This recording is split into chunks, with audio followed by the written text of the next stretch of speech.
जय हिंद दोस्तों। मैं आलोक कुमार सिंह, चैनल ग्रेस्कल जीएस का मालिक, आज आपके लिए लेकर के आया हूँ कुछ ऐसे इम्पॉर्टेंट ट्रिक्स एंड टेक्निक्स जिसकी वजह से आप इंडियन कॉन्स्टिट्यूशन के इम्पॉर्टेंट आर्टिकल्स को आसानी से याद रख पाएंगे। तो आइए इस सेशन को शुरू करते हैं। तो दोस्तों, हमारे इंडियन कॉन्स्टिट्यूशन के फाउंडिंग फादर्स जब कॉन्स्टिट्यूशन फ्रेम कर रहे थे तो उन्होंने आर्टिकल्स को कुछ इस तरह से अरेंज किया कि जो भी आर्टिकल्स यूनियन गवर्नमेंट के लिए थे उस एक पार्टिकुलर आर्टिकल में एक स्पेसिफिक नंबर ऐड करने पर उसी आर्टिकल का स्टेट गवर्नमेंट का काउंटर पार्ट हमें मिल जाता है। तो इसी टेक्निक के थ्रू हम अलग अलग आर्टिकल्स को याद रखने की कोशिश करेंगे। तो आइए शुरू करते हैं। तो जैसा कि आप इस टेबल में देख सकते हैं, यहाँ लेफ्ट साइड में आर्टिकल्स दिए गए हैं जो कि यूनियन गवर्नमेंट से रिलेटेड हैं, और इसी में राइट साइड में जो आर्टिकल्स दिए गए हैं वो उसी का काउंटर पार्ट है जो कि स्टेट गवर्नमेंट से रिलेटेड है। हमारे कॉन्स्टिट्यूशन में स्टार्टिंग के कुछ आर्टिकल्स तो बहुत ही इम्पोर्टेंट होते हैं, जैसे कि citizenship, fundamental rights, fundamental duties वगैरह वगैरह, तो उसे तो आपको याद करना ही पड़ेगा। और जो हमारी टेक्निक है वो यहाँ आर्टिकल 52 से स्टार्ट होती है, तो हम लोग इसे देखेंगे। जैसे कि ये आर्टिकल 52 है, ये प्रेसिडेंट ऑफ इंडिया का आर्टिकल है, तो इसी का काउंटर पार्ट है गवर्नमेंट ऑफ स्टेट का।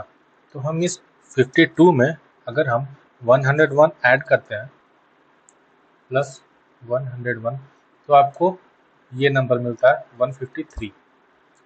तो ये गवर्नर ऑफ स्टेट का आर्टिकल हो गया। एक बार फिर से देखिए, ये आर्टिकल 52 है, ये प्रेसिडेंट ऑफ इंडिया का आर्टिकल है। इसमें अगर हम 101 ऐड करते हैं तो ये गवर्नर ऑफ स्टेट का आर्टिकल बन जाता है। उसी तरह से जो आर्टिकल 53 है, ये एग्जीक्यूटिव पावर ऑफ यूनियन की बात करता है। हम इसमें फिर से 101 ऐड करते हैं तो ये आर्टिकल 154 बन जाता है, जो कि एग्जीक्यूटिव पावर ऑफ स्टेट को डिस्क्राइब करता है। उसी तरह से आर्टिकल 54 इलेक्शन ऑफ प्रेसिडेंट के बारे में बताता है, और इस पे 101 ऐड करने पर ये आर्टिकल 155 बन जाता है, जो कि अपॉइंटमेंट ऑफ गवर्नर से रिलेटेड है। तो यूनियन में जैसे president head of the state होते हैं, उसी तरह से स्टेट में governor head of the state होते हैं। तो ये दोनों एक दूसरे के काउंटर पार्ट्स हैं। तो उसी तरह से इस टेक्निक से आप ये तीनों याद कर सकते हैं। अब फिर नेक्स्ट हम लोग आते हैं आर्टिकल 56 में। तो आर्टिकल 56 प्रेसिडेंट के टर्म्स ऑफ ऑफिस की बात करता है। इसमें हम अगर 100 ऐड करते हैं तो ये आर्टिकल 156 बन जाता है, जो कि गवर्नर के टर्म्स ऑफ ऑफिस की बात करता है। तो ये बात हमें ध्यान रखना है कि 101 सिर्फ आर्टिकल 52 से 54 तक ही है। आर्टिकल 56 के लिए हमें 100 ऐड करना है। अब फिर आर्टिकल 58 से हम अपनी टेक्निक को थोड़ी सी इसमें चेंजेस लाएंगे। तो जहाँ पर आर्टिकल 58 क्वालिफिकेशन ऑफ प्रेसिडेंट की बात करता है, वहीं इसमें अगर हम 99 ऐड करते हैं, जी हाँ दोस्तों, हम इसमें 99 ऐड करेंगे तो ये आर्टिकल 157 हो जाएगा, जो कि क्वालिफिकेशन ऑफ गवर्नर की बात करता है। तो आर्टिकल 58 में क्वालिफिकेशन ऑफ प्रेसिडेंट, उसमें हम 99 ऐड करेंगे तो ये हो जाएगा qualification of governor of state का आर्टिकल। उसी तरह से आर्टिकल 59 में भी हम 99 को ऐड करेंगे तो ये आर्टिकल 58 बन जाएगा, जो कि है कंडीशंस ऑफ गवर्नर्स ऑफिस का। उसी तरह से आर्टिकल 60 ये ओथ ऑफ प्रेसिडेंट को डिस्क्राइब करता है। इसमें हम 99 ऐड करेंगे तो ये आर्टिकल 159 बन जाएगा, जो कि ओथ ऑफ गवर्नर के बारे में बात करता है। तो आप यहाँ देख रहे होंगे कि ये एक पैटर्न फॉलो होते जा रहा है कि किसी आर्टिकल में एक पर्टिकुलर नंबर ऐड करने पर वो उसी का काउंटर पार्ट बन जाता है स्टेट गवर्नमेंट के लिए। तो इसी टेक्निक को हम आगे बढ़ाते रहेंगे। आपको याद रखना है कि आर्टिकल 52 से 54 तक हमें 101 ऐड करना है, 56 के लिए 100, और आर्टिकल 58 से लेकर के आर्टिकल 60 तक हमें 99 ऐड करना है। फिर अब आर्टिकल 72 से हमारी टेक्निक थोड़ी सी चेंज होगी। आर्टिकल 72 जहाँ पर बात करता है प्रेसिडेंट के पार्डनिंग पावर की, तो इसमें हमें 89 ऐड करना है प्लस 89। तो इसमें 89 जोड़ने के बाद हमें मिलता है आर्टिकल 161 जो कि पार्डनिंग पावर ऑफ गवर्नर की बात करता है। तो यहाँ पर भी वही है, article 72 pardoning power of president और आर्टिकल 161 वही स्टेट के लिए पार्डनिंग पावर ऑफ गवर्नर। तो आर्टिकल 72 से लेकर के आर्टिकल 88 तक ये सीक्वेंस ऐसे ही चलेगा। तो सब में हमें 89 ऐड करना है प्लस 89 प्लस 89। इसी तरह से हमें इसमें आर्टिकल 88 तक इसी सीक्वेंस को फॉलो करना है। अब जैसे कि देखिए यहाँ पे आर्टिकल 74 ये यूनियन काउंसिल ऑफ मिनिस्टर्स की बात करता है, उसी में 89 ऐड करने पर ये आर्टिकल 163 बन जाता है जो कि स्टेट काउंसिल ऑफ मिनिस्टर्स की बात करता है। तो हमें सिर्फ इसमें 89 ऐड करते जाना है। जैसे देखिए ये एक आपका इंपॉर्टेंट आर्टिकल है, आर्टिकल 76, ये अटॉर्नी जनरल के बारे में है और इसमें 89 ऐड करने पर ये 165 बन जाएगा जो कि एडवोकेट जनरल के बारे में है। तो इसी तरह से यहाँ भी प्लस 89।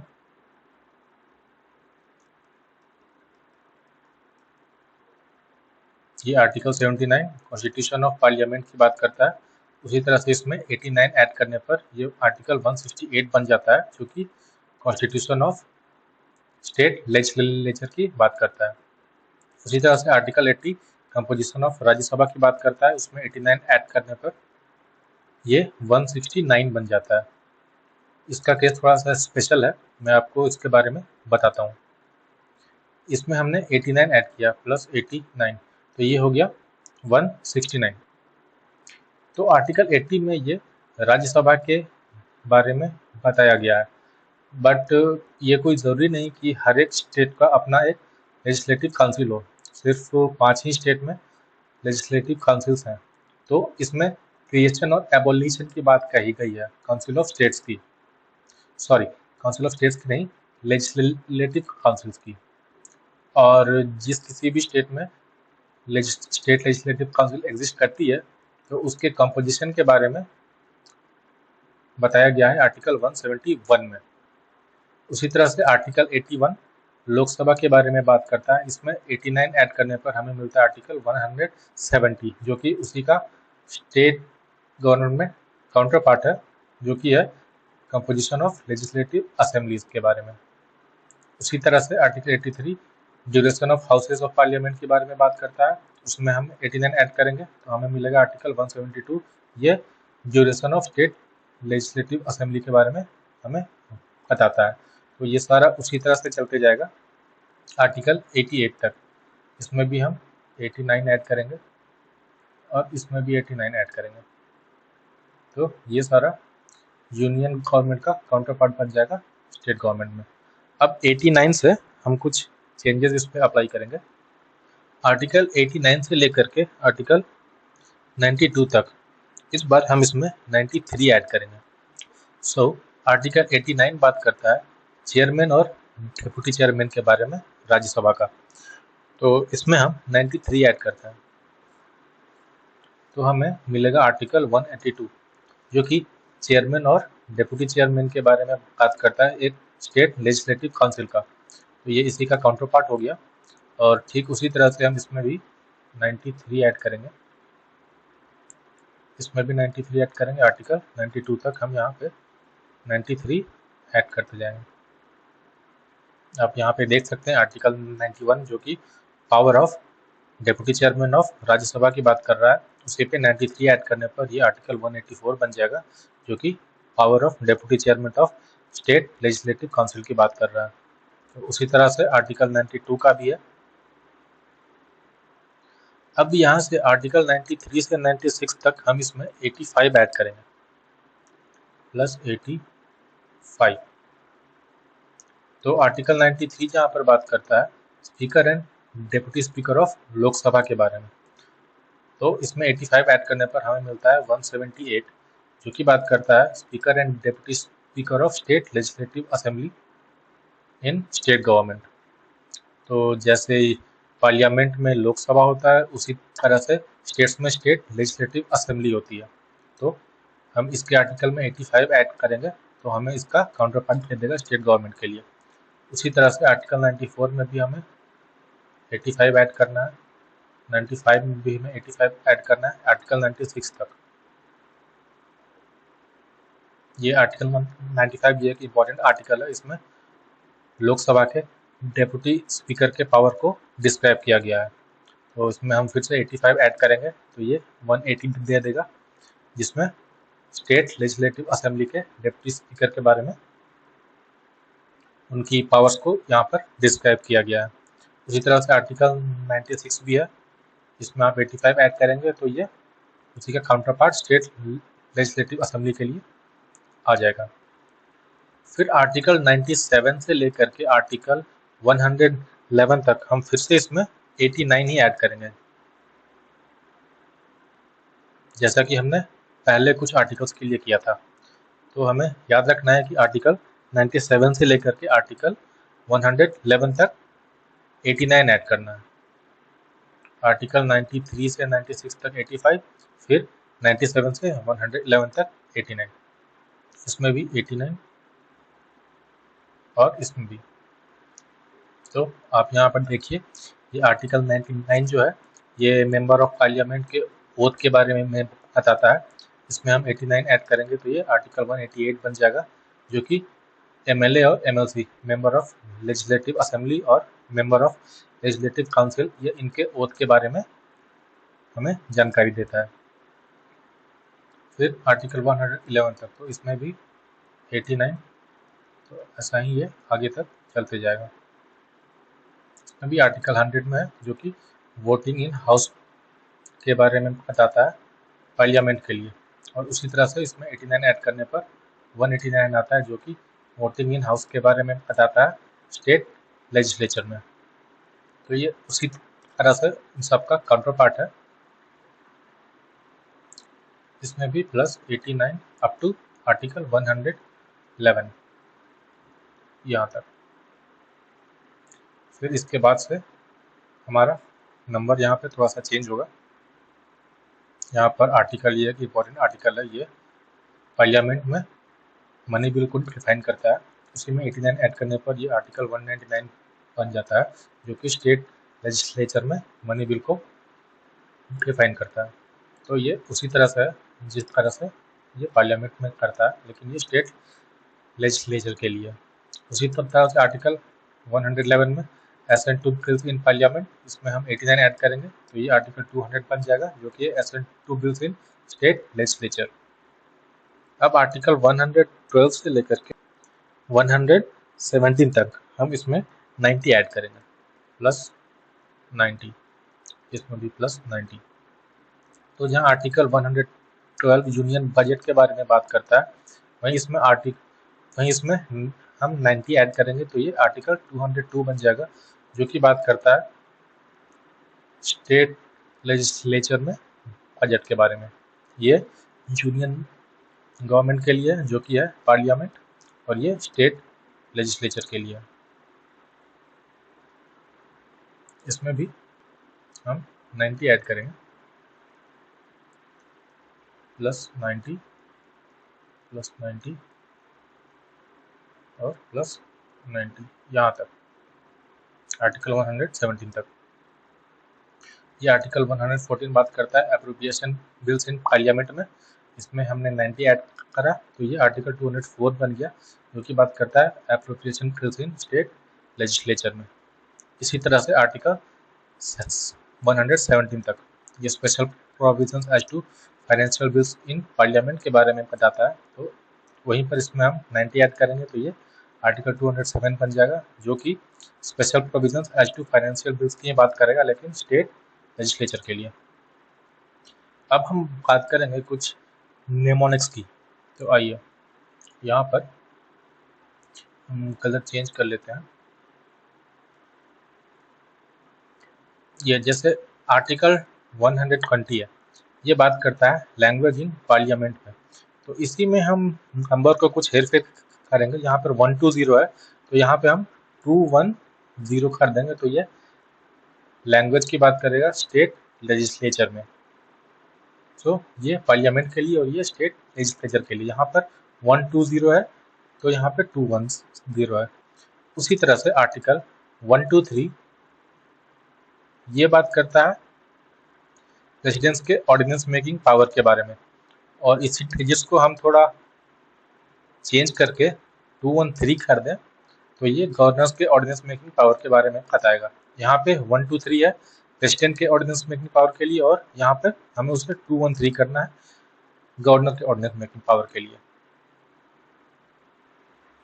अब दोस्तों ये एक बहुत ही इंपॉर्टेंट टॉपिक है, क्रिएट योर ऑन नेमोनिक्स। तो आप अपना खुद का एक शॉर्टकट या आप उसे ट्रिक समझ करके आप अपना खुद का एक ट्रिक्स बना सकते हो। कैसे, चलिए मैं आपको बताता हूँ। जैसे कि आप मानो आर्टिकल 124 ये आर्टिकल होता है सुप्रीम कोर्ट का।